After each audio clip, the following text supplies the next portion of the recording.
കഴിക്കുന്ന ഒഴിവാക്കി ചപ്പാത്തി കഴിച്ചാൽ നമ്മൾ തടി കുറയ്ക്കാൻ സഹായിക്കുന്നുണ്ടോ? ഇങ്ങനെ ചോറ് ഒഴിവാക്കി ചപ്പാത്തി കഴിച്ചു കഴിഞ്ഞാൽ തടി കുറയുമോ? ചപ്പാത്തി കഴിച്ചാൽ ഉണ്ടാകുന്ന ആരോഗ്യ പ്രശ്നങ്ങൾ എന്തെല്ലാം? ചപ്പാത്തി കഴിച്ചാൽ നമ്മുടെ ശരീരത്തിൽ എന്തൊക്കെ ഗുണങ്ങൾ നമുക്ക് കിട്ടും? ചപ്പാത്തിയും ചോറിനു പകരം എന്തെല്ലാം ഭക്ഷണങ്ങൾ നമുക്ക് കഴിക്കാം? ഞാൻ doctor Sarisya K, lifestyle physician. ചോറ് ഒഴിവാക്കി ചപ്പാത്തി കഴിക്കുന്ന ആൾക്കാർ ശ്രദ്ധിക്കേണ്ട കാര്യം എന്താണെന്ന് വെച്ച് കഴിഞ്ഞാൽ മട്ടരി കുത്തരി, അതായത് തവിടോട് കൂടിയിട്ടുള്ള ചോറ് കഴിക്കുന്നതിന് യാതൊരു പ്രശ്നവുമില്ല. പക്ഷെ അത് ചെറിയ അളവിൽ കഴിക്കണം എന്നത് മാത്രം. ഇനി ഈ ചപ്പാത്തി കഴിക്കുന്ന ആൾക്കാർ എന്ന് വെച്ച് കഴിഞ്ഞാൽ അതിനും ഒരു ദിവസം പരിധിയുണ്ട്. 5ഉം 10ഉം ചപ്പാത്തി ഒരിക്കലും കഴിക്കരുത്. ഇനി ഡയബറ്റിക് പേഷ്യൻസ് ആണെങ്കിൽ തന്നെ ഒന്നിൽ തന്നെ അവരെന്ന് വെച്ച് കഴിഞ്ഞാൽ 1 അല്ലെങ്കിൽ 2 ഇത്ര ചപ്പാത്തി മാത്രമേ അവർ കഴിക്കാവൂ. ഇനി ഗ്ലൂട്ടൻ പ്രോട്ടീൻ അടങ്ങിയിട്ടുള്ള ഭക്ഷണങ്ങൾ, അതായത് ഓട്സ്, വീറ്റ്, പൊറോട്ട, മൈദ, ബേക്കറി ഐറ്റംസ്, പപ്സ് പോലത്തെ ഭക്ഷണങ്ങൾ, ഇതൊക്കെ നമ്മൾ മാക്സിമം അവോയ്ഡ് ചെയ്യേണ്ടതാണ്. ഇനി ചപ്പാത്തിക്ക് റൈസിന് പകരം എന്തൊക്കെ ഭക്ഷണങ്ങൾ നമ്മൾക്ക് കഴിക്കാം എന്നുള്ള കാര്യത്തിലായിരിക്കും എല്ലാവർക്കും ഉള്ള ഡൗട്ട്. അതിൽ മെയിൻ ആയിട്ടുള്ള ഒന്നാണ് ക്യൂൻവ. ക്യൂൻവ ഒരു ടൈപ്പ് ഓഫ് ധാന്യമാണ്. ഇതെന്ന് വെച്ച് കഴിഞ്ഞാൽ ഇതിലെന്ന് വെച്ചാൽ നല്ല രീതിയിൽ തന്നെ എസെൻഷ്യൽ ആയിട്ടുള്ള ന്യൂട്രിയൻസ് അടങ്ങിയിട്ടുണ്ട്. അതായത് പ്രോട്ടീൻ, അതുപോലെ തന്നെ ഒമേഗ 3 ഫാറ്റി ആസിഡ് അടങ്ങിയിട്ടുണ്ട്. ഇത് നമ്മളെ ഹാർട്ടിനാണെങ്കിലും അതുപോലെ തന്നെ ഡയബറ്റിക് പേഷ്യൻസിനാണെങ്കിലും അവർക്ക് എന്ന് വെച്ചാൽ ഷുഗർ ലെവൽ കുറയ്ക്കാൻ വേണ്ടിയിട്ട് സാധിക്കും.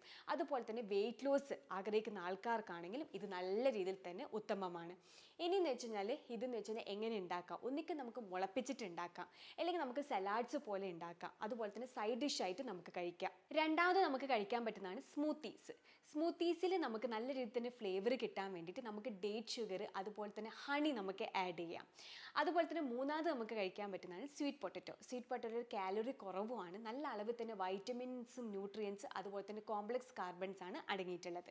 നാലാമത് നമുക്ക് കഴിക്കാൻ പറ്റുന്നതാണ് കോളിഫ്ലവർ. കോളിഫ്ലവർ എന്ന് വെച്ചാൽ നമുക്ക് സ്റ്റീം ചെയ്തിട്ട് അത് സലാഡ്സിലൂടെ നമുക്ക് ആഡ് ചെയ്യാം. കുറച്ച് പെപ്പർ, സോൾട്ടൊക്കെ ആഡ് ചെയ്തിട്ട് നല്ല രീതിയിൽ തന്നെ ഫ്ലേവർ ആക്കിയിട്ട് നമുക്കത് ഈവനിങ് ആണെങ്കിലും അതുപോലെ തന്നെ ഉച്ചക്കാണെങ്കിലും കഴിക്കാം.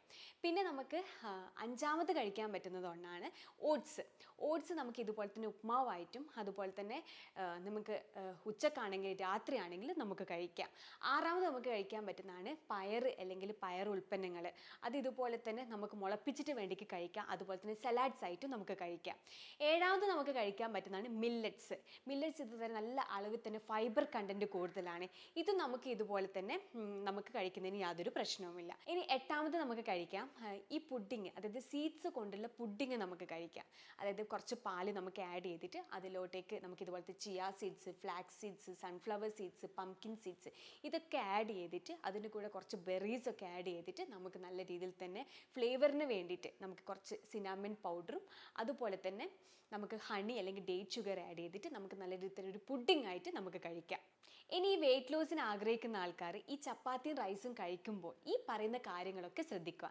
ഇനി ഈ പറയുന്ന കാര്യങ്ങൾക്ക് എന്തെങ്കിലും ഡൗട്ടും കാര്യങ്ങളും ഉണ്ടെങ്കിൽ നിങ്ങൾ താഴെ പറയുന്ന നമ്പറിൽ കോൺടാക്ട് ചെയ്യുക. ഞാൻ doctor Sarisya K, lifestyle physician.